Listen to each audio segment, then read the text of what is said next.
Hi hello welcome to my YouTube channel. நாங்கள் இன்றைக்கி புது வீடியோவில் மீட் பண்ண போகிறோம்.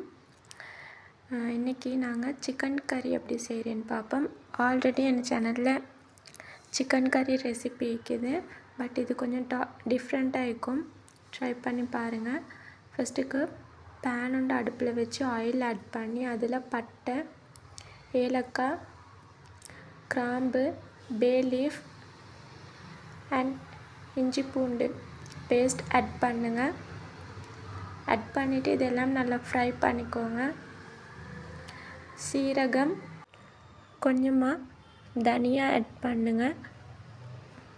இதையும் போட்டு நல்லா மிக்ஸ் பண்ணிக்கோங்க.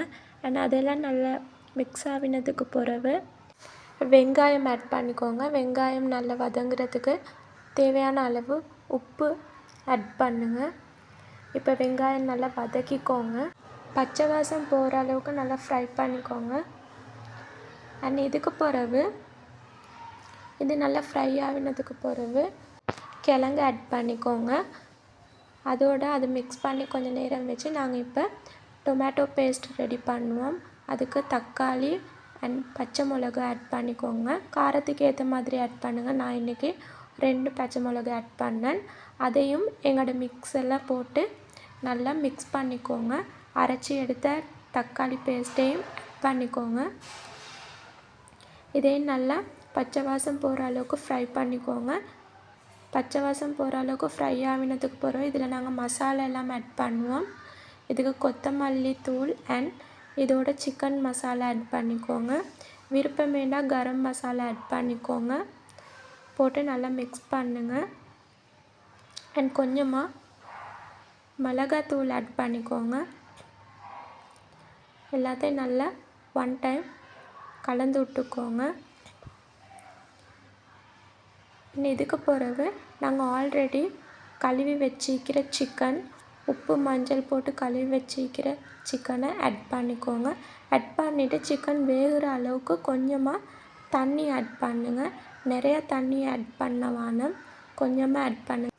ஏனென்றால் ஆல்ரெடி சிக்கன்லேயும் தண்ணி இருக்கும், அதனால பார்த்து ஆட் பண்ணிக்கோங்க. ஆட் பண்ணிவிட்டு இது நல்லா வேகிறதுக்கு மூடி வச்சுக்கோங்க. கொஞ்சமாக மீடியம் ஃப்ளேமில் வச்சு இதை நல்லா வேக வைங்க. சிக்கன் வெந்ததுக்கு பிறகு இதே மாதிரி ஆயில் பிரிஞ்சு வந்துடும். அண்ட் பார்த்துக்கோங்க கிழங்கெல்லாம் நல்லா வெந்தாண்டு, அதெல்லாம் நல்லா வெந்தேண்டா சிக்கன் நல்லா குக் ஆகிக்கும். அண்ட் அதோட லாஸ்ட்டில் கொத்தமல்லி கீரை ஆட் பண்ணிக்கோங்க. நல்ல வாசனையாக இருக்கும். அண்ட் அவ்வளோதான் எங்களோட சிக்கன் கறி ரெடி. நீங்களும் ஹோமில் ட்ரை பண்ணி பாருங்கள். இந்த வீடியோ பிடிச்சிருந்தா என் சேனலை சப்ஸ்கிரைப் பண்ணுங்கள். தேங்க்யூ. இன்னொரு புது வீடியோவில் மீட் பண்ணுவோம்.